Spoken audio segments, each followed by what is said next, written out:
Oui, bonjour chers abonnés. Et comme promis, la promesse est une dette. Donc nous avions promis de vous donner des instructions et des informations sur comment produire, comment faire le maraîchage et surtout quel type de sol le maraîchage peut bien réussir. Donc sans plus tarder, nous allons, donc comme je le disais, le maraîchage est une activité très rentable, euh, surtout dans des périodes de sécheresse comme actuellement en Afrique de l'Ouest. Euh, à partir des mois d'octobre jusqu'à février, mars, même voire avril, toute activité de maraîchage a une valeur économique et une rentabilité vraiment inégalée. Donc, pour faire le maraîchage, on a besoin de quoi? D'abord, il faut choisir le type de production à faire. Généralement, les légumes feuillés, les légumes fruits, piments, tomates, aubergines, etc. Et gombo aussi.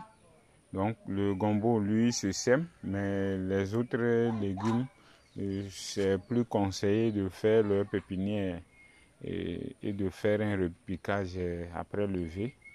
Bon, pour ça, il y aura d'autres vidéos assez détaillées pour la conduite du maraîchage. Mais aujourd'hui, qu'est-ce que nous voulons voir ensemble? C'est d'abord de trouver un point d'eau, puisqu'il est question de maraîchage de contre-saison. C'est d'abord de trouver un point d'eau intarissable. Parce que si l'eau finit en sécheresse, ta production maraîchère est carrément partie. Donc, un point d'eau intarissable ou bien un puits, voire un forage, et un sol adéquat ou adapté. Maintenant, comment savoir si le type de sol que tu as, une fois que tu as l'eau, est adapté? C'est simple. Par exemple, ici, nous sommes à bord d'une source, d'un cours d'eau intarissable.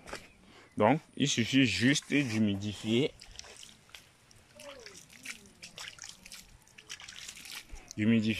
une parcelle de terre et par un mouvement de la main, prendre une motte de terre bien humide dans sa main. Et ici, nous sommes dans la rive de l'eau. Donc, je vais vous montrer maintenant, une fois que vous formez cette motte de terre-là de votre sol.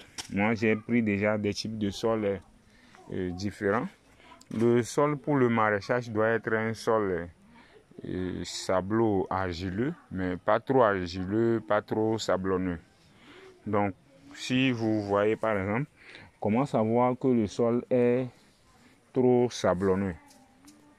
Si tu formes la motte de terre après l'avoir humidifiée et que tu fais une lancée, vous voyez là, toute la motte de terre qui est lancée est totalement éparpillée. Donc là, c'est un sol trop sableux. Ce n'est pas bon. De même, les sols argileux aussi ne sont pas conseillés. Par exemple, on va faire cet exercice-là. Vous avez vu, la motte de terre qui a été lancée, elle est tombée, mais elle n'a même pas pu se casser. Elle s'est juste un peu déformée. Donc, elle est aussi trop argileux. Ce n'est pas bon. Maintenant, le type de sol adéquat.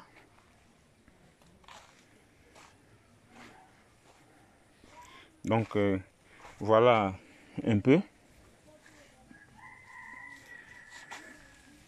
Là, maintenant, notre sol argilo-sableux, lui, il est venu se tomber et il ne s'éparpille pas aussi en 1000 morceaux, mais il ne reste pas en tas.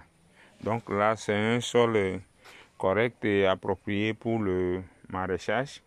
Et dans une prochaine vidéo, dans l'une de nos prochaines vidéos, nous allons vous montrer comment faire la pépinière et la conduite. N'oubliez pas de vous abonner, d'enclencher la cloche de notification pour être informé de nos prochaines publications pour vous permettre de mieux asseoir l'activité. Merci.